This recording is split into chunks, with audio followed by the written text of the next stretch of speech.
Habari za wakati huu na karibu sana katika Hello Weekend, ambapo hivi sasa tuko tayari kabisa kwa ajili ya kujadili kile ambacho kiko mezani, ambacho kinakugusa wewe moja kwa moja mtazamaji, ambapo leo hii jina langu ni Betty Omar na niko na mwenzangu hapa Richard Ngela. Tupo hapa kwa ajili ya kujadili sasa kuhusiana na tabia ya kutofuata utaratibu na maelekezo maeneo ya umma. Sasa kumekuwa kuna tabia za namna hiyo, Betty. Unapewa maelekezo ya kwamba usitupe taka hapa, unakuta kuna kibao kimeandikwa hivyo lakini unatupa taka. Usiegeshe gari lako hapa, unaegesha. Umenifahamu? Sasa huo utaratibu na hiyo tabia si inajengwaje ama inatokana na nini? Inajengwa vipi? Sasa tuijadili. Sawa kabisa. Na kila ambacho tunakijadili hapa, mtazamaji, wewe ndiye mdau wetu mkubwa kabisa ili uweze kuchangia kulingana na namna ambavyo umeweza kuki-experience. Kwa hiyo unaweza kutumia ujumbe kupitia nambari ya simu 0763809770. Kama ambavyo inaonekana hapo katika runinga yako, namba inapita hapo. Unaweza kutumia ujumbe mfupi, lakini pia kutupigia simu kupitia WhatsApp video call. Kwa hiyo kama unataka kuonekana mubashara kabisa, tupigie kupitia WhatsApp video call, au kama unataka kutuma tu ujumbe wako mfupi, basi unaweza kutumia kupitia namba hiyo ambayo inaonekana hapo katika runinga yako. Bila kusahau, tuko na wageni ambao tuko nao hapa studioni asubuhi hii leo. Tuko na Vincent John ambaye ni mshauri mwelekezi wa stadi za maisha. Karibu sana. Asante sana. Okay. Pamoja na Nasor Kitunda ambaye ni mtaalamu wa sociolojia. Karibu sana. Asante sana.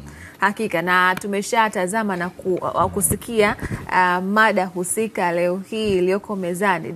Richard, unaweza ukatusomea kwa mara nyingine ili ambaye yuko nyumbani huko kama ana tabia za aina hiyo aanze moja kwa moja.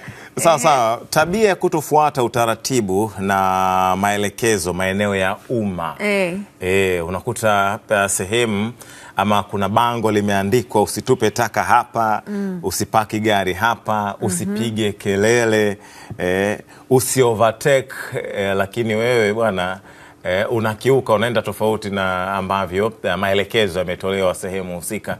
Sasa hii tabia ni ya namna gani na inatokana na nini? Pengine nianzie kwako Kitunda. Nafikiri lazima tutizame jamii, kwa sababu mambo haya yanatokea kwenye jamii na hawa watu wanajifunza kutoka katika hiyo jamii husika. Tangu mtu anazaliwa anakuwa na kujifunza kutokana na watu ambao wanamzunguka.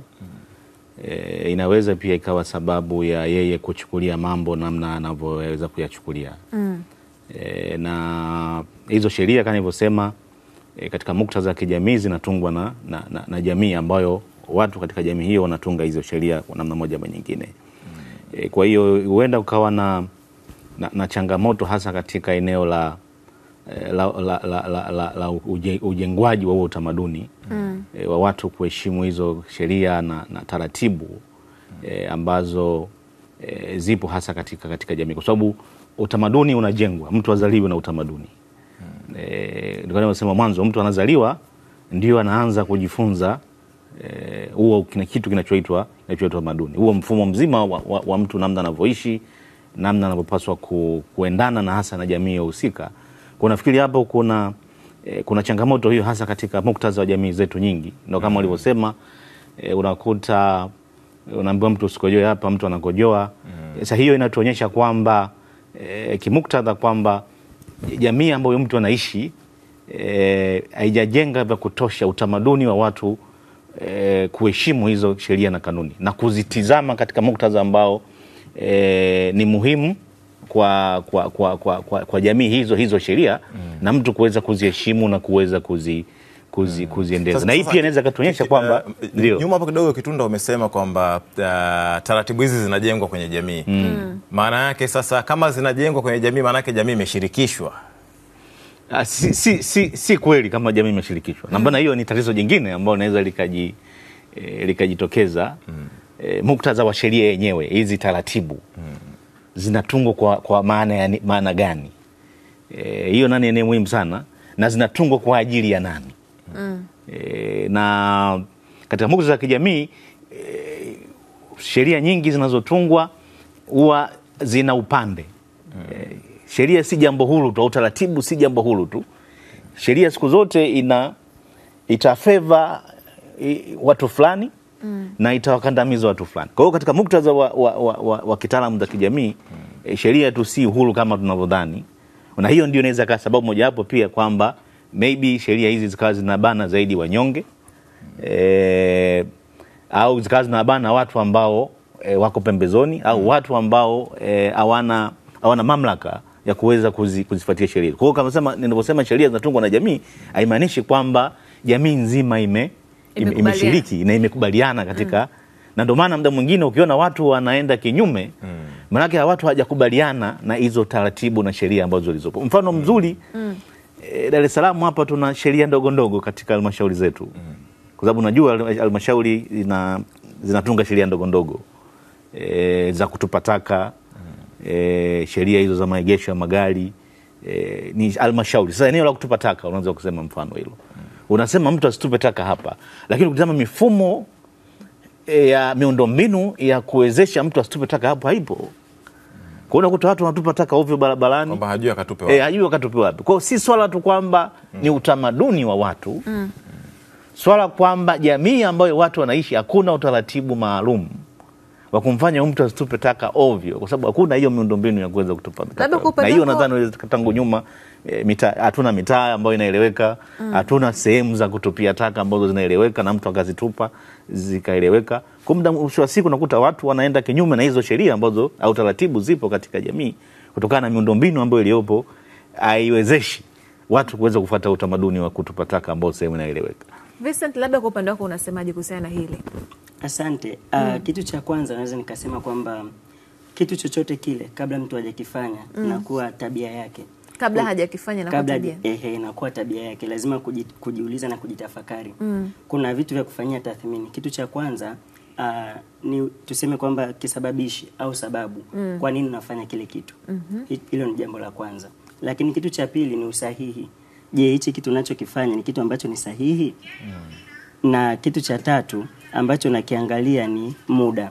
Kwa wakati gani unafanya kile kitendo. Sasa unakuta kuna wakati ambapo mtu anafanya kitu ambacho ni sahihi ila wakati sio sahihi. Kuna mtu mwingine anafanya kitu ambacho ni sahihi lakini sio kwa kitu ambacho si sahihi kwa wakati ambao ni sahihi. Alafu kuna mtu ambaye anafanya kitu ambacho sio sahihi na wakati usio sahihi. Kumbe inabidi kutafakari wakati. Ufanye kitu sahihi kwa wakati sahihi.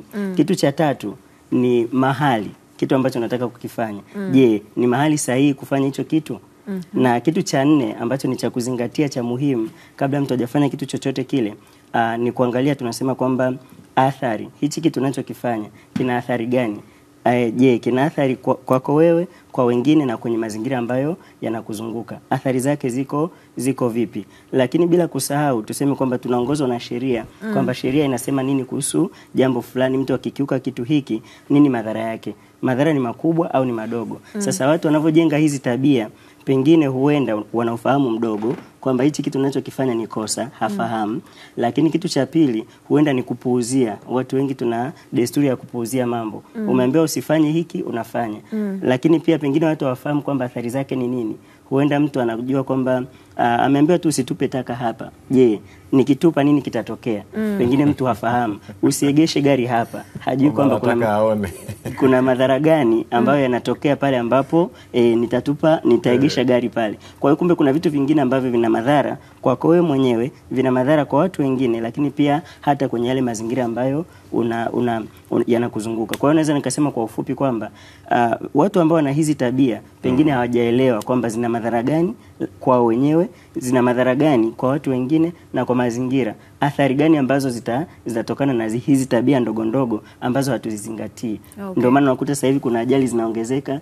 Takwimu zinaonyesha kwamba mwaka 2022 kulikuwa kuna ajali nyingi zaidi ya 6,000 zilikuwa ni sababu tu ya madereva kutozingatia alama za barabarani na zile sheria ndogo ndogo. Usafi, masuala ya afya.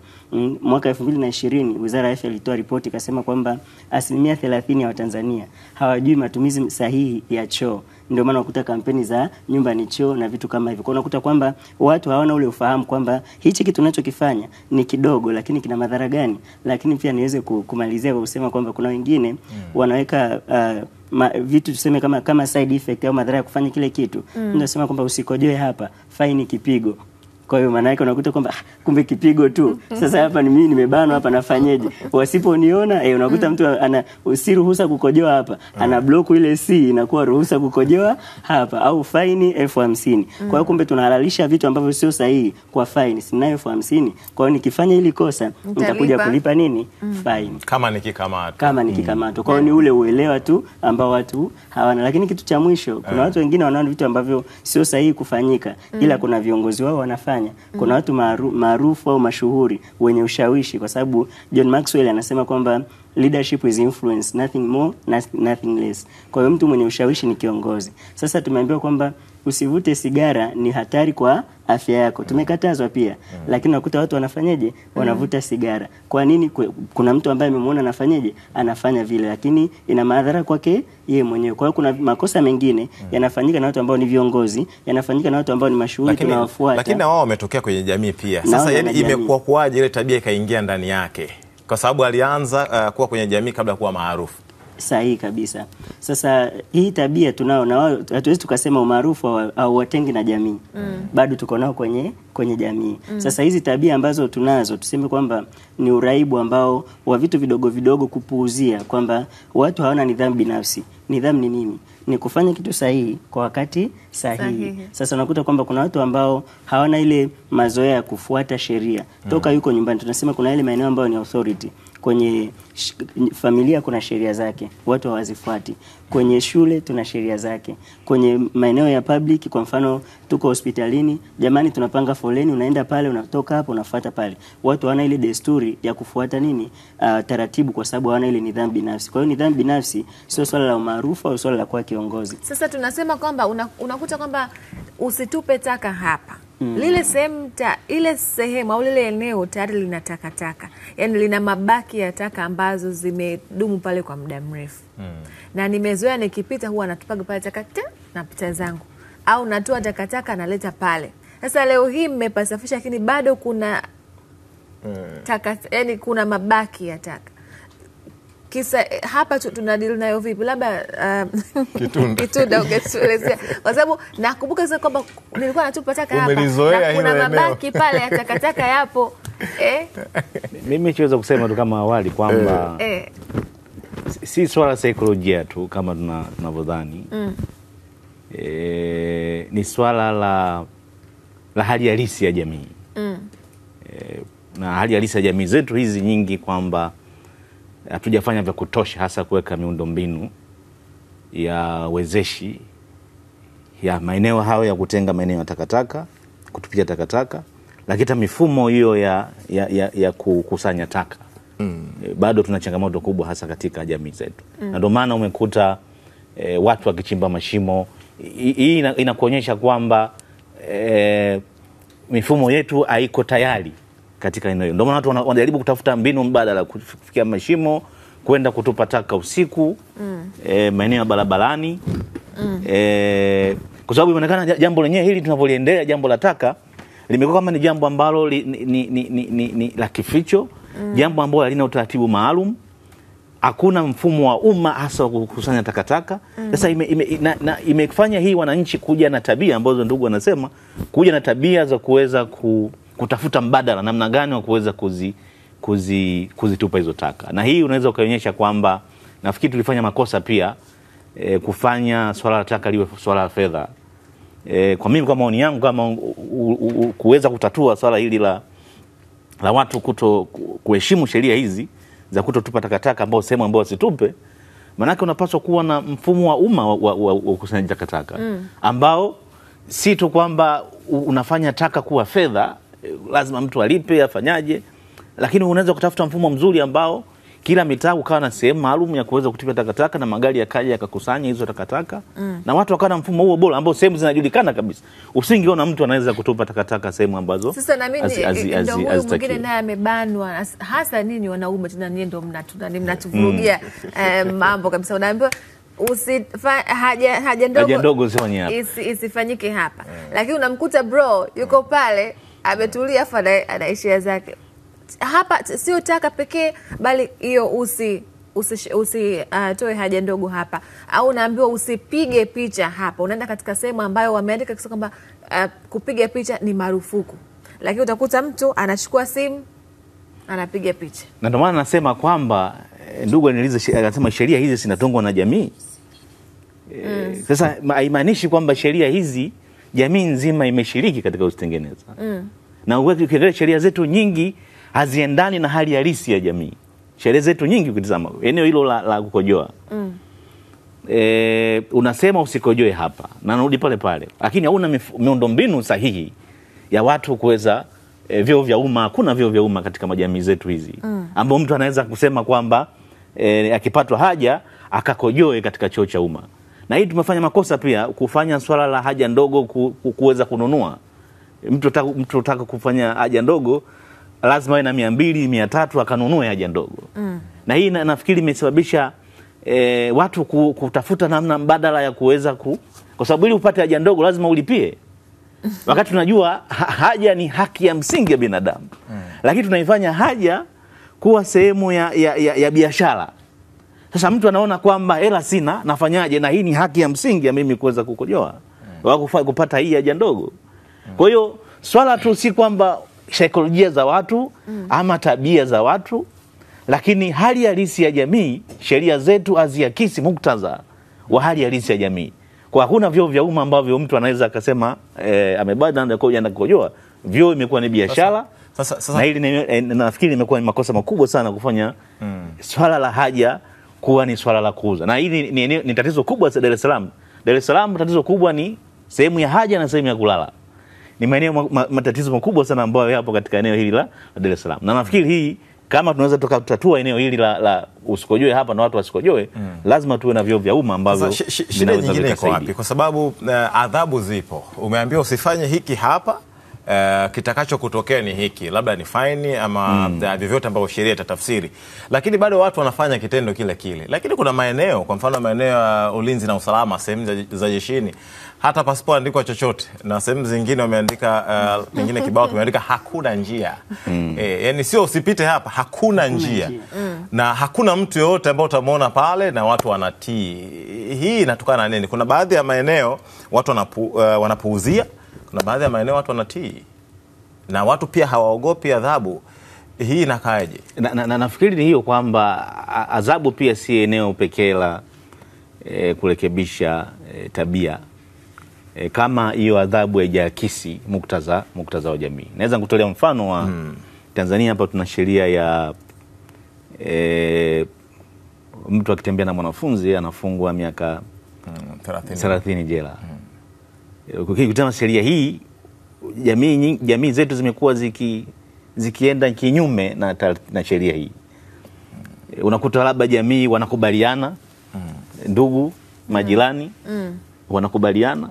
Kwa sababu jamii hii inajiuliza, na sisi tunafanya tafiti nyingi hizi, unakutana na watu wanajiuliza kwamba unampeleka huyu miaka 30, huyu baba mtoto aliyosababisha mimba, huyu mwanafunzi unampeleka miaka 30.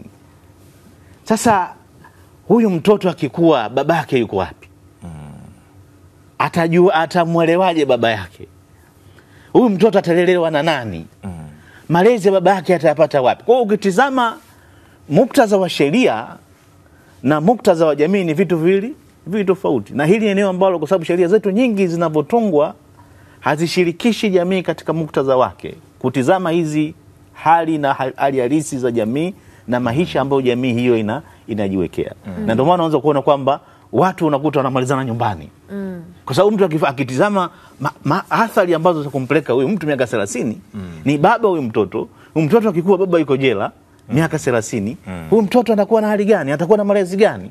Atalelewa na nani katika maisha haya ya kila siku? Kwa hiyo muktadha wetu wa kisheria, nafikiri kuna haja sheria zetu kutizama hali halisi ya jamii. Na hata eneo hili la kusema usipite hapa.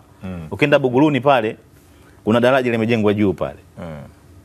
Lakini watu wanapita chini. Paka wamebomoa, watu wanapita chini. Kwa hiyo inaonekana kwamba utaratibu wa kujenga ile daraja haujashirikisha jamii. au hujatizama hali halisi za jamii ya watu wa pale, kwa sababu daraja limekunja, mara ushuke ukuje huku, lakini wangeweza kustudy zaidi. Na hata unachokiona pale katika flyover ya Kijazi. Tutarudi hapo kuendelea Kitunda. Kutoka mikoa mbalimbali watu wametoa maoni yao kuhusiana hiki ambacho tunajadili hapa, na tuanzie mkoani Sumbawanga. Wananchi wa Sumbawanga wanasema nini kuhusiana na mjadala ambao tunao hapa, tabia ya kutofuata utaratibu na maelekezo maeneo ya umma? Kinachofanya kuna vitu viwili, lakini kubwa zaidi ni dharau, kwa sababu kama unakuta sehemu imeandikwa usikae, usipite, usikojoe, zeni mtu anafanya hivyo, hizi ni dalili za moja kwa moja kwamba ni dharau. Lakini kitu cha ziada pia kwenye hilo, naweza nikasema pia kuna watu wengine hawajui kusoma. Panaweza pakawa pameandikwa usikojoe, usipite, usikae, usisimame, lakini kwa mwingine hajui kusoma na ukakuta amefanya hivyo. Huyu anaweza akawa kwa namna moja ama nyingine hajavunja sheria, ila yuko pale kwa sababu hajui kusoma. Sababu ambayo inasababisha watu wakiuke sheria za barabarani, kupaki sehemu zisizostahili na vibao vinaonyesha, ni watu wengi kutojua sheria. Hicho ni kitu cha kwanza. Lakini kitu cha pili ni dharau. Kuna watu wanajua kwamba hii sehemu haitakiwi kupaki na wanapaki kwa mazoea. Kwa nadhani hizo ndio sababu zangu. Nadhani elimu iendelee kutolewa kwa wananchi, lakini vile vile kuna sheria kali kwa watakao kiuka, wachukuliwe hatua ili iwe funzo kwa wenzao. Swala la kukiuka sheria, mimi limewahi kunitokea. Niliwahi kusafiri nikafika jiji la Mbeya, nikatoka nikaenda kujisaidia haja ndogo pembeni kidogo, lakini hilo eneo lilikuwa limekatazwa kwamba iruhusi watu kujisaidia haja ndogo kwenye eneo hili. Mimi baada ya kujisaidia pale, kulikuwa watu ambao walikuwa walijitambulisha kwangu kama ni migambo wa manespa. Wakanichukua wakaniambia, bana, hili eneo haliruhusu watu kujisaidia haja ndogo hapa, lakini wewe umekutwa na hatia ya kujisaidia hili eneo. Kwa hiyo tunachotakiwa, tunakuchukua tunakupeleka ofisi za manespa, na faini yake kwa hichi kitendo ulichokifanya ni 50,000 au kwenda jela kifungo sio miezi 6. Nilijitetea pale kwamba mimi sijui sheria, kwanza ni mgeni, nimesafiri, lakini tukio tayari nilikuwa nimeshalifanya, na ilinibidi wale bwana wakanichukua mpaka kulipeleka kwenye ofisi za manespa. Nilipofika karibia na manespa, niliomba msamaha na wakaniachia, nikaamua nikaondoka. Lakini hicho kuja kujifunza pale ni watu kuto kujua sheria na mazingira, hasa sheria za mazingira, kwamba mtu unatakiwa ujisaidie katika eneo gani ambalo ni sahihi. Kwa hiyo kumekuwa matukio hayo. Tunachoomba ni elimu tu kwa wananchi wapewe elimu. Lakini toka tukio hilo liliponitokea, mimi nimekuwa muumini sana wa kufuata sheria. Siwezi tena kufanya tukio kama hilo kwenye maeneo ambayo naona yamekatazwa na yamewekwa warning kwamba iruhusiwi mtu kufanya tukio fulani katika eneo kama hilo. Asante. Naomba elimu izidi kutolewa kwa wananchi. Vile vile sisi hususani kama madereva bodaboda tuko kwenye vijiwe kama hivi, hatuna sehemu husika ya kujisaidia. Unaona? Hatuna sehemu husika ya kufanyaje, ya kujisaidia. Sasa unakuta tunazunguka hapa na pale, huku na huku, unakuta wameonyesha kabisa hapa marufuku kufanya haja ndogo hapa, kujisaidia haja ndogo, lakini sisi tunafanyaje? Tunajisaidia. Unaona? Ishagawahi nitokea mimi nimezunguka sehemu fulani, nikakutwa na muhusika mwenye nyumba akasema hapa lazima nikupeleke kwa mwenyekiti. Unaona? Nikajitetea, nikaomba msamaha, sikujua. Lakini ninachoshauri mimi, elimu iendelee kutolewa kwa wananchi na sheria kali zifuate mkondo wake. Sababu ni kwamba uelewa wa watu upo tofauti. Kuna wale ambao wanakuwa wamekosa elimu. Unakuta sehemu imeandikwa kabisa, imemwelekeza, lakini hana elimu ya kujitambua, aidha ya kusoma. Umeona? Anakuwa hajitambui. Kwa hiyo wale wanaovunja sheria barabara, sheria ambazo zimewekwa, ambao wanakuwa wanajitambua na tunajua kabisa wana elimu, hatua kali za sheria zitumike. Ila wale ambao wanakuwa wanavunja sheria na hawajasoma, serikali inatakiwa kuwasaidia watu wa design hiyo, aidha kuwapa elimu zinazohusiana na sheria, pia kuwapa elimu zinazohusiana na mambo ambayo yanaleta hatari, kujisaidia sehemu ambazo hazistahiki. Sawa kabisa. Naona watu wamezungumzia kuhusiana na swala la dharau, lakini pia wengine wamezungumzia kwamba wengine hawajui kusoma. Sasa labda hapa na unajua awali nilisema wananchi wa mkoa wa Sumbawanga. Sasa hii ni wilaya, ni mji ambao unapatikana mkoani Rukwa, na hayo ni maoni yao ambayo wametoa kuhusiana hiki ambacho tunakizungumza hapa. Sawa kabisa. Vincent, labda kusummarize kile ambacho kimezungumzwa na wadau kutoka Sumbawanga kwanza, halafu turejee kuhusiana na wale ambao hawajasoma. Asante. Wadau wamesema kitu ambacho ni sahihi kwa asilimia kubwa, na wengine wameenda mbali zaidi kusema kwamba ni dharau, uelewa mdogo na vitu kama hivyo. Nafikiri wako sahihi kabisa, na kitu cha msingi ambacho kinatakiwa kufanyika ni kwamba tuwe na muendelezo katika kuhamasisha na kutoa elimu, kwamba lazima tukubali kama jamii kwamba sisi hatuwezi tukajitenga na jamii, lakini pia jamii hii ina mahitaji maalum, na haya mahitaji lazima watu waweze kuyakidhi. Sasa kama kuna uhitaji huo, lazima sisi wenyewe tuamue kwanza kwamba kwa ajili ya afya zetu, kwa ajili ya afya za watu wengine, inabidi tutunze mazingira, kwa sababu ukiangalia asilimia kubwa hapa kitu kikubwa ni mazingira. Kwa sababu watu wanachafua nini? Mazingira, afu hawafuati utaratibu, kitendo ambacho kinaathiri au kinachokoza mamlaka husika. Lakini pia kwenye sheria, kama alivyosema ndugu yangu, inabidi kuwe kuna mkazo katika kutekeleza zile sheria husika. Kwa hiyo jamii kwanza iamue, sisi wenyewe kama wanajamii, kwamba tuache hizi tabia ambazo hazistahili. Kwa mfano kwenda haja katika maeneo ambayo yastahili, lakini pia tuwe na nidhamu binafsi ya kufuata taratibu ambazo sasa jamii ndio tufikisha hapa tulipo. Inaweza kaamua yenyewe tena. Sasa jamii ndio tunasema kwamba hatuwezi tukafanya kitu bila jamii, na jamii haiwezi kufanya kitu bila kuwepo wanajamii. Kwa jamii ndio sisi, na inaanza na mimi, haianzi na wewe, inaanza na mimi. Kwa kama mimi nikianza, na wewe mwenyewe utahamasika kubadilika. Kwa hiyo kwa sababu ni jamii ambayo ndio imeanza kufanya hivyo, ndio inatakiwa ibadilike. Sasa itabadilikeje? Ndio kuna mifumo hiyo tumesema, lakini mtu asipofanya maamuzi stahiki mwenyewe, bado tatizo tabaki pale pale.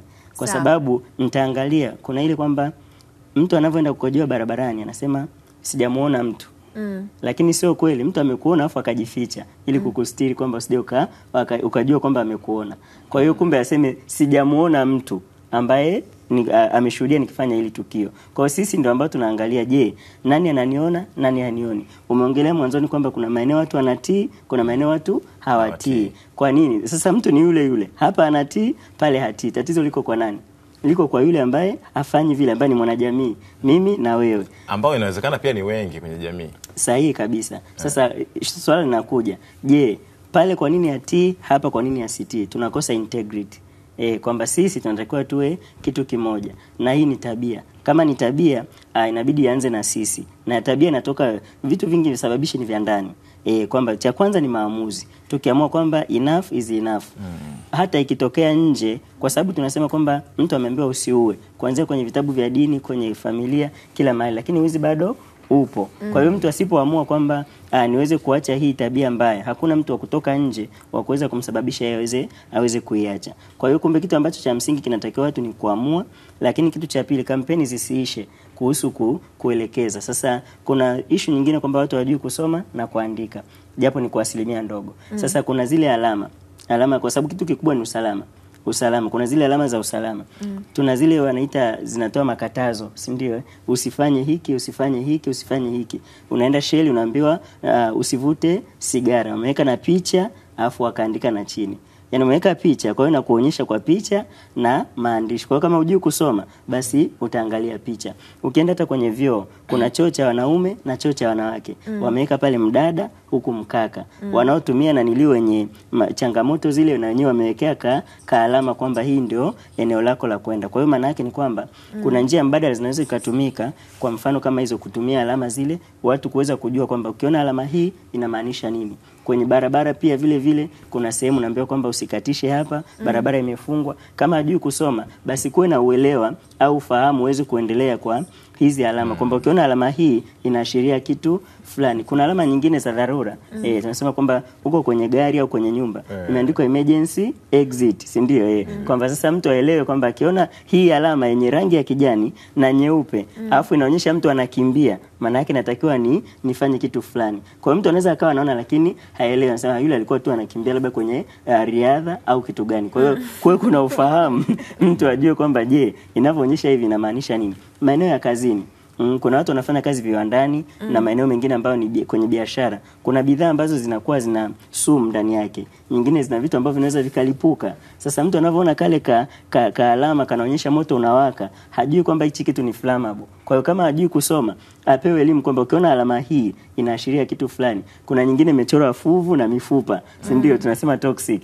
Sasa mtu hajui toxic na imeandikwa pale. Anaona kichwa na mifupa, anasema ila watu, yani walichukua maiti wakaipiga picha na hii fuvu ile wakatuwekea. Kumbe elewi nini maana yake. Kwa hiyo ile elimu itolewe kuhusu alama ili mtu ambaye anasingizia kwamba haelewi basi aweze kunaniliwa. Wakati mwingine anaweza akaonyesha pia picha kwamba usikojoe hapa, ikaonekana picha ya mtu ambaye anafanya katuni kakachorwa pale afu ikaonyeshwa kwamba hichi kitu kimefanyaje.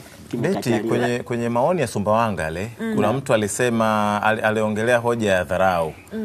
Sasa kwenye hoja ya dharau hapo Kitunda tunaongezea. Kwanza tupokee simu kutoka Moshi. Karibu sana, tunazungumza na nani? Ongea na Mohamed Msangu kutoka Moshi Kilimanjaro. Karibu sana bwana Mohamed, na moja kwa moja utoe maoni yako na wewe kuhusiana na mjadala huu. Hiyo ni unaweza kusema pia ni saikolojia ya mtu, lakini pia ni watu. Mbona jeshini kuna sema pajawekwa hata kibao, ila ikisha kuta eneo hili ni la jeshi. Huwezi kuta mtu anafanya kitendo chochote. Ndio.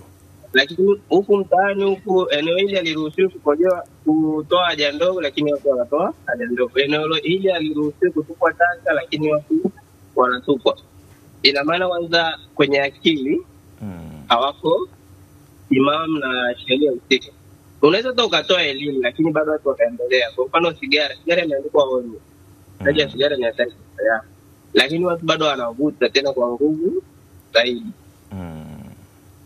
Sawa. Sasa unashauri nini ili tuweze kutoka hapo kwenda upande wa pili ambao utakuwa unatija zaidi, ndugu yangu? Tuseme ni sheria tulizoziweka zinamsukuma mtu, yani hazimsaidii mtu, yani hazishawishi, zina command zaidi.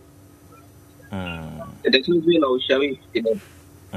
Kama naam, kama ushawishi wa aina gani labda? Yaani ukimkamata sio ile unamtoza faini moja kwa moja. Unaweza ukamwambia kwa siku ya kwanza kama unampa elimu. Siku nyingine ndio unaweza kupiga faini kama. Lakini sasa hivi ukikamata wewe mwenyewe anayekukamata anataka ruhusa kabla ya kupeleka sehemu. Tunakushukuru sana ndugu yangu. Sawa. Maoni hayo, lakini tunakumbuka tulikuwa tunazungumza kwamba maoni yale kutokea Sumbawanga. Kuna mtu alisema kuna watu wanadharau, lakini ukitoka kwenye swala la dharau kuna hili swala la kupuuza. Kwa mfano, tumezungumza kwamba mtu anaweza kuwa tabia yake. Mbona nyumbani kwake afanye hivyo, anaenda kufanya mtaani kwenye jamii? Hiyo tabia ameitengeneza muda gani wakati anatoka getini kwake kwenda mtaani? Kwa sababu nyumbani kwake hafanyi hivyo sebuleni, hafanyi hivyo pengine chumbani, anaenda sehemu sahihi, kwa mfano labda haja ndogo na kadhalika. Sasa nyumbani si choo kipo? Mimi nafikiri kwa sababu tumesema tabia ya mtu kwamba amejengwa, yani anayo tayari ndani yake. Kuna mambo mbalimbali ambayo nyumbani kwake hayafanyi lakini mtaani anayafanya, ikiwa hata pia masuala ya lugha. Kuna aina fulani ya lugha nyumbani kwake azitumii, lakini akiwa mtaani anazitumia. Mimi nafikiri kwamba kama nilivyosema, tabia mtu azaliwi nayo, inajengwa kutokana na maeneo ambayo mtu amepita kwenye familia huko na jamii ambayo anachangamana nayo katika hali ya kila siku. Ndio maana hiyo inaleta hayo mapuuza au dharau,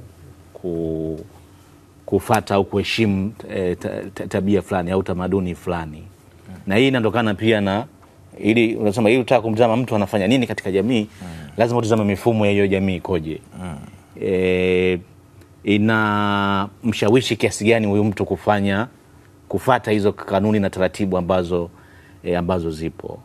Na hata ndugu yangu mwanzo alisema hapa kwamba muda mwingine mtu anazaliwa katika jamii ambayo haina mpangilio wote maalum. Watu tu wanajiendea tu. Anaona watu wakikojoa katika maeneo mbalimbali. Anaona watu wakizungumza lugha ambazo hazifai katika maeneo mbalimbali. Kwa hiyo inakuwa inamjenga, na dhana hiyo ya dharau inakuja, au dhana hiyo ya kupuuza au kutokujali kitu fulani nayo inakuja. Kwa hiyo inatengeneza maana kwamba hichi kitu hakina maana yote na mimi naweza nikafanya chochote. Lakini kikubwa ni kile kwamba kwa sababu huyu mtu, jamii ambayo anaishi haina utaratibu mzuri wa kumfanya huyu mtu aweze kuendana na hizo taratibu na kanuni ambazo jamii hii imejiwekea. Na nimetolea mifano kama hiyo ya watu kukojoa sehemu ambazo zinapaswa mtu asikojoe. Inatokana pia na kama nilivyosema, si tabia tu, muda mwingine inaenda zaidi ya tabia, kwa sababu kama nilivyosema mwanzo, kukojoa ni hitaji la msingi la binadamu. Haijalishi kwamba yupo sahihi au hayuko sahihi katika sehemu aliyopo. Haja imembana na hiyo haja ndogo inataka kutoka, hana muktadha mwingine wa kufanya. Kwa hiyo sawa, kuna namna jamii hiyo huyo mtu alipolelewa katika jamii hiyo ikamtengeneza kuwa na tabia hiyo, lakini pia inaenda mbali zaidi pia na miundombinu na mifumo ya jamii hii namna ilivyo inasababisha watu kuweza kutofuata hizo kanuni na taratibu. Na nimesema tolea mfano wa daraja la Kijazi pale. Ukitizama kuna mwanzoni, kabla ya daraja ilikuwa ndio njia ambayo watu wanapita kutoka upande mmoja wa njia panda ya chuo kwenda upande wa pili. Lakini baada ya daraja ile njia ikawa imefanyaje? Imeuawa. Na ukiangalia kituo kilichowekwa, sehemu ya kuvukia ile zebra iko mbali na watu wanaposhukia. Kwa watu wameamua kukatiza katika daraja lile la flyover katikati pale. Kwa wanavuka upande wa magari yanakuja, then wanavuka upande wa pili. Hawafuati ile zebra ambayo iko mbali kidogo na wao wanaposhukia. Kwa hiyo ukitizama hapa, si swala tu la tabia, lakini ni swala la hizi sheria, kanuni tulizokuwa nazo zimekuwa zikitungwa bila kutizama hali halisi ya hii jamii. Mtu anaweza sehemu ya kuvukia iko mbali na yeye anaposhukia. Na hii unaweza kuona hata katika eneo la SGR pale njia panda Segerea. Watu wanalazimika kupita ndani ya kimfereji. Kwa sababu sehemu ya kuvukia iko mbali zaidi, kilomita 2-3. Sasa mtu analazimika kupita kwenye mfereji ili aweze kupita upande. Maana shida bado ni ya huyo mtu, kwa sababu hatuwezi kuacha kufanya maendeleo kwa sababu ya tabia. Sasa maendeleo haya yanakuwepo. Fulani atapata tabu. Na tusifanye maendeleo kwa faida ya mamilioni ya Watanzania. Mwenye afuate utaratibu. Na ndio maana utaratibu unawekwa hapo utafuata. Na ndio maana haya unachoita maendeleo kabla hajafanyika lazima ishirikishe hiyo jamii. Sasa tukishirikisha jamii, kila mtu atakuwa na maoni yake. Mimi naamini hivyo kwamba kila mtu atakuwa na maoni yake, kwamba Kitunda ukifuata unasema bwana mimi nashauri tupitishe hivi. Mwingine anasema tupitishe hivi, tupandishe. Mwingine tushushe. Mwingine uende kushoto. Mwisho wa siku hamtojenga hata hiyo. Mimi na uzoefu wa kazi hizo. Na uzoefu wa kazi hizo, na ukitizama kuna yale mawazo ya pamoja jamii inakubaliana kwamba sisi wote tunakubaliana kweli hiki ndio sehemu ya kuvukia. Kwa hiyo si kwamba kama unavyosema kwamba kila mtu atakuja na hili, vikao hivyo sisi tuna uzoefu navyo, na watu wanatoa zile maeneo ambayo wanaona wao kwa kukubaliana kama jamii kwamba eneo hili sisi tunataka kuweka choo, eneo hili tunataka kuweka kitu fulani. Hapo Vincent, haya mambo yanafanyika kwenye jamii na wanaofanya ni wanajamii wenyewe. Kwa nini sisi sio walinzi dhidi ya yule ambaye anakiuka taratibu ambazo zimewekwa kwenye jamii? Asante sana, swali zuri. Kwa nini sisi sio watu sahihi wa kuweza kuzuia hayo mambo? Sisi ni watu sahihi. Ndio kama nilivyosema kwamba maamuzi yanatoka kwetu sisi. Tuanze kujitafakari wenyewe. Pale narudi kwenye hoja ya msingi. Jambo ambalo nataka kulifanya, je, ni jambo sahihi? Jambo hilo unalifanya kwa wakati sahihi? Hapa mahali ndio mahali sahihi. Tutakutofautisheje wewe? Unajua Mungu ametubariki sana. Sisi tumekuwa ni viumbe ambao tuna akili na tuna utashi. Kuku utamfukuza sasa hivi aende mbali, lakini baada ya muda atafanyaje? Atarudi. Huwezi ukamfundisha kwamba toilet iko pale, yani msalani ni pale kuku afu akakuelewa. Lakini sisi ni binadamu, tayari unajua kwamba okay, mimi nikijitambua kwamba na utashi, hapa mahali ni sahihi, hapa mahali sio sahihi. Namuona sasa mtu ambaye anafanya kitu ambacho sio sahihi, ni jukumu langu mimi, kwa sababu nikiacha akifanya madhara, ameambiwa kwamba haya sio maeneo ya maegesho ya gari, yeye ameegesha. Ajali ikitokea tutaathirika wote. Mtu ameambiwa kwamba sasa hivi tunafahamu kwamba magonjwa swala la usafi likiwa halijazingatiwa, magonjwa yatakuwa yanatokea, hasa magonjwa ya mlipuko. Kama magonjwa ya mlipuko yakitokea, yataniathiri mimi, yatakuathiri na wewe, yataathiri watu wote. Kwa hiyo kitu cha msingi ni kwamba sisi tuwe walinzi wa watu wengine na kuhakikisha kwamba kila mtu anakuwa anamsaidia mtu ambaye anaenda kinyume na hizo taratibu ambazo zimewekwa. Sawa sawa. Kuna mtazamaji kutoka Gairo. Karibu sana. Tunazungumza na nani? Unazungumza na Mrisho Hussein kutoka Gairo, Morogoro. Ndugu yangu Mrisho, karibu sana na uchangie kwenye mjadala ambao tunauzungumza hivi sasa. Asante sana. Mimi nashukuru kujiunga nanyi kwenye mjadala wa leo. Nyanyua simu kidogo ili tuweze kukuona vizuri. Watanzania wanataka kuone wakati unachangia. Haya, karibu sana. Karibu sana uchangie. Asante sana. Mimi napenda kuchangia hii maada ya leo. Hii mada ya leo ni kwamba nilikuwa nataka nizungumze kitu kimoja. Ndio. Kwanza kabisa, kuna baadhi ya watu wanakosea haya makosa, kweli wanakosea, wanajisaidia sehemu ambazo sio sahihi kwa makosa, wakifahamu kabisa kwamba hapa hichi ninachokitenda ni kosa. Lakini pia kuna wengine kama mzungumzaji aliyopita kusema kwamba halmashauri zetu hivi vitu huwa wanaviweka kimakusudi kabisa kwa sababu ya kujipatia kipato, yani iwe kama ni chanzo cha kipato cha halmashauri, kwa sababu unakuta kuna sehemu nyingine kabisa hazionyeshi kwamba hii sehemu hairuhusiwi kufanya hichi kitu ama kujisaidia haja ndogo ama kubwa. Hakuna sehemu yoyote ambayo inaonyesha kwamba ni marufuku. Alafu unakuta wanajeshi au hawa wanamgambo wa halmashauri huwa wanajibanza kimakusudi kabisa yani. Na ukiangalia hizo sehemu zinachochea kufanya hicho kitu. Kwanza hakuna zile huduma za umma. Halmashauri nyingi sana huwa hazina sehemu za umma kwa sababu ya kujisaidia. Alafu mtu unakuta umebanwa kabisa, umebanwa na hakuna cha kufanya na hakuna sehemu ya umma. Unaweza ukatafuta ukatembea zaidi ya nusu saa usikute sehemu yoyote ya umma imeandikwa unaweza ukajisaidia sehemu hii. Mimi nina swali kwako. Ndio, umesema kwamba halmashauri inawezekana wakati mwingine imeweka baadhi ya sheria kwa ajili ya kujipatia kipato. Sasa kwa nini usitii ili usiweze kupigwa hiyo fine? Hauoni kwamba ingeweza kuwa salama zaidi kwako?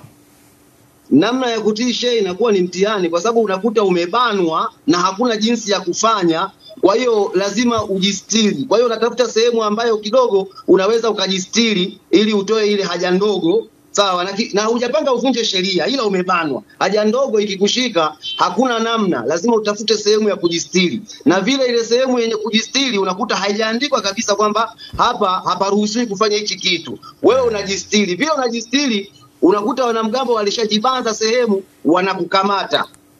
Na pia hapo ndipo tunapotengeneza rushwa. Bwana mgambo anakuambia mimi nina kitabu, kwa hiyo lazima utoe faini ya shilingi 50,000 ili nikupe risiti, ama utoe shilingi 10,000 ili nikuachie uondoke, sikupi risiti. Kwa hiyo unakuta vitu sio kama kila mtu anayefanya hivyo anakuwa amekusudia kuvunja sheria. Lakini mimi nilikuwa nina maoni. Karibu. Kwa hilo mimi maoni yangu ni kwamba ingepitishwa sheria kila halmashauri basi ijenge hata vyoo tu basi vya umma, kwamba unakuta kuna sehemu nyingine, kuna hata sokoni. Mimi niko hapa Gairo kwa maeneo mengi sana ya hapa masokoni, unakuta hata choo chenyewe kabisa cha soko hakuna. Alafu wanaishi watu zaidi ya 200-300. Huyo mtu akibanwa unafikiri kitu gani atakachokifanya zaidi kutafuta sehemu ya jistiri? Tunakushukuru sana kwa maoni hayo mazuri, na bila shaka halmashauri kama imepata kusikia itafanyia kazi hilo ambalo limezungumzwa hivi sasa. Tuelekee Singida ambako pia wadau wamezungumzia mada iliyoko mezani leo hii. Mimi nafikiri ni ubishi tu na kujuana kwingi. Kwa maana mtu anaweza akaona kwamba nikifanya kitu fulani, mtu fulani labda anajuana naye na hata unifanya kitu chochote, au hata kama atatoza faini huenda ikawa ni chini kwamba nina uwezo wa kumlipa au vipi. Mimi naona faini iwe kubwa, kwa maana mtu hata eza faini au kifungo pia cha muda, huenda watu hilo watajifunza sana. Ni kwamba mtu kama unaona kabisa tangazo limeandikwa usikojoe hapa au vaa kofia ngumu au usitupe taka eneo hili, alafu pia unatupa au unaendelea kukojoa eneo hilo, kikubwa huyo mtu kwanza atakuwa na upungufu wa akili. Kingine huyo mtu pia huenda hajasafiri mikoa mikubwa au ni mtu ambaye amezoea kaa eneo moja. Hilo ndo tatizo kubwa ambalo linawakumba watu wa design kama hiyo. Kichwa ngumu, uelewa mdogo, elimu pia inakuwa ndogo. Elimu ni duni, yani haitolewi elimu ipasavyo. Ama ni watu wanapata elimu lakini kwa sababu ya kiburi ama kudharau, yani wanachukulia kitu cha kawaida tu kwamba acha nikojoe nione nitafanywa nini na serikali, ama ngoja nifanye hivi niegeshe nione nitafanywa nini, kwamba nione kwamba huyu kiongozi atanifanya nini.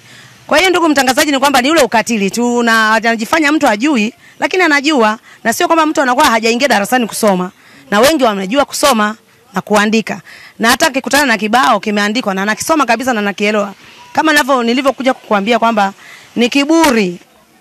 Watu wanakuwa na vichwa vigumu, hususan asilimia kubwa tunakuwa wabishi, ila binadamu asilimia kubwa tunakuwa ni wabishi. Ndio maana asilimia kubwa tunakuwa na ajali za hapa na pale pasina kuelewa. Watu yani wameshajenga mazoea, wamezoea.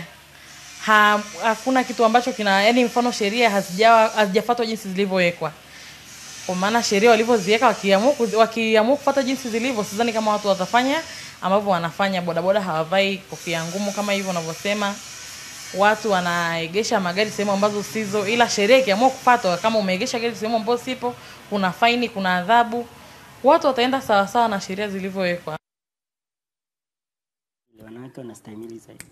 Sawa, hayo ni maoni kutoka kwa wadau wa Singida, na tutasoma maoni pia kutoka kwako wewe mtazamaji ambao mtumia hivi sasa, ambapo anasema leo ni Betty na Richard. Yes, tupo hapa, tujambo kabisa. Anasema tuko vizuri. Tuko salama. Kabisa. Sawa, anasema hello weekend, mada ya leo inahusu jamii iliyonizunguka. Jamii inahitaji elimishwe, iwe na uongozi imara, ikishindikana maombi yawepo. Ukitaka ushuhuda nenda nchi jirani ya Rwanda. Huyu ni mwalimu Severin Jeremia wa Kishamba Muleba.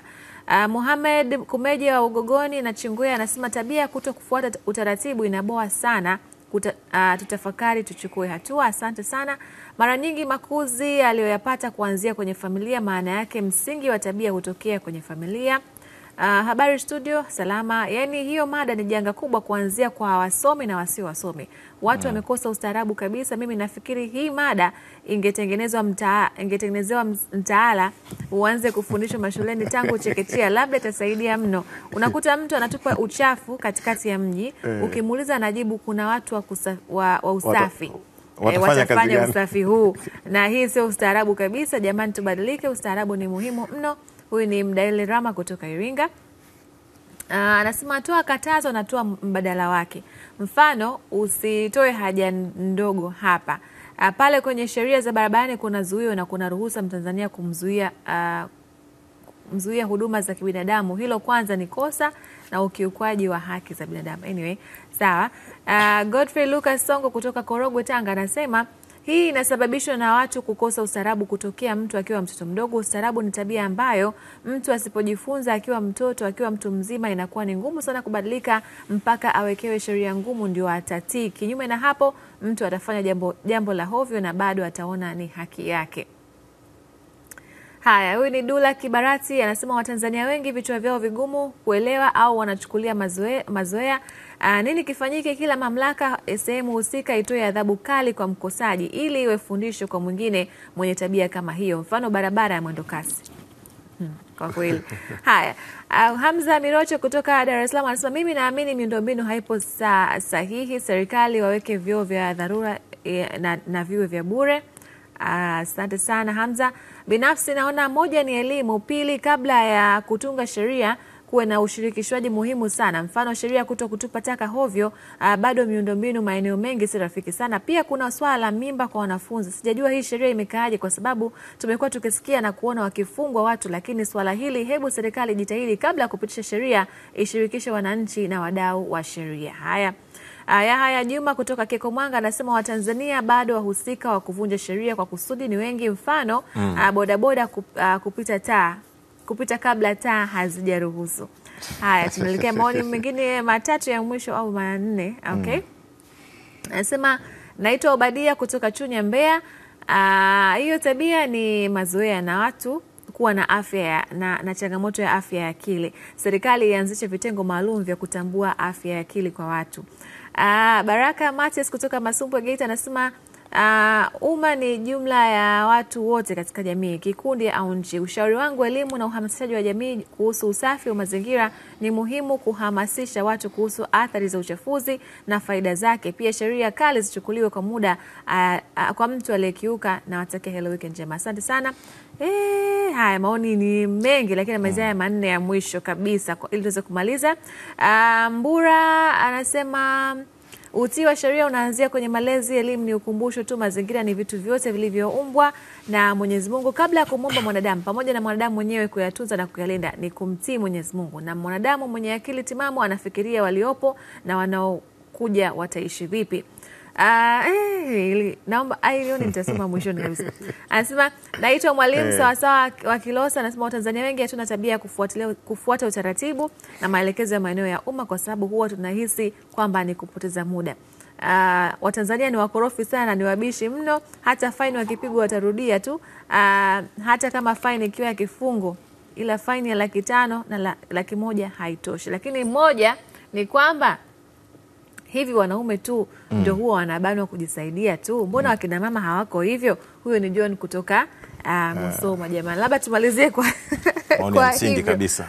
Kwamba maana kiuhalisia katika hii ambayo tumezungumzia kwamba usifanye kitu fulani katika kuvunja sheria, naona sana swala la haja ndogo ndio limeshikiliwa. Yaani kwenye uvunjifu wa sheria ni kama mnatunyoosha sana vidole wanaume.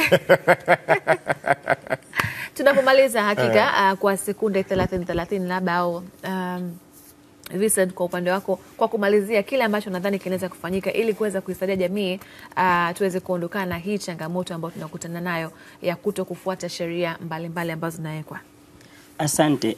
Kitu ambacho ni cha msingi ni sisi kujitambua kwamba sisi ni kina nani, lakini pia tujue kwamba afya yetu iko mikononi mwetu. Inabidi tuilinde, na miongoni mwa kulinda afya sio afya tu ya mwili, lakini pia hata afya ya akili. Kwa sababu kuna watu wametoa maoni kwamba watu wana changamoto ya afya ya akili. Kwa hiyo kumbe tulinde afya zetu, alafu pia tulinde na mazingira yanayotuzunguka. Tufuate sheria bila shuruti, kwa sababu sisi wenyewe ndio ambao tuko kwenye jamii. Tukivunja hizi sheria, kuna baadhi ya mambo ambayo yatatuathiri sisi wenyewe. Kumbe tuzingatie vitu ambavyo vinafaa kufanya, tufanye vitu ambavyo ni sahihi kwa wakati sahihi na kwa mahali sahihi, bila kuathiri watu wengine na bila kuathiri mazingira kwa ujumla. Sawa kabisa. Kwa upande wako Kitunda? Mimi nafikiri kwamba mbali na kuendelea kujenga utamaduni huo wa watu kuheshimu kanuni na taratibu, lakini mamlaka lazima ziweke miundombinu ya watu kuweza kutekeleza hizo sheria. Na sheria zifate hali halisi ya jamii. Zisiende kinyume na hali halisi ya jamii ambayo iko. Kwa kama watazamaji wa mashauri, vyoo vya umma, ukusanyaji wa taka ambao unaeleweka, miundombinu ambayo inaeleweka, nafikiri inaweza kusaidia hasa kuondokana na hizi changamoto ambazo tunazipata. Hakika. Richard, naona unasubiri nafasi yako?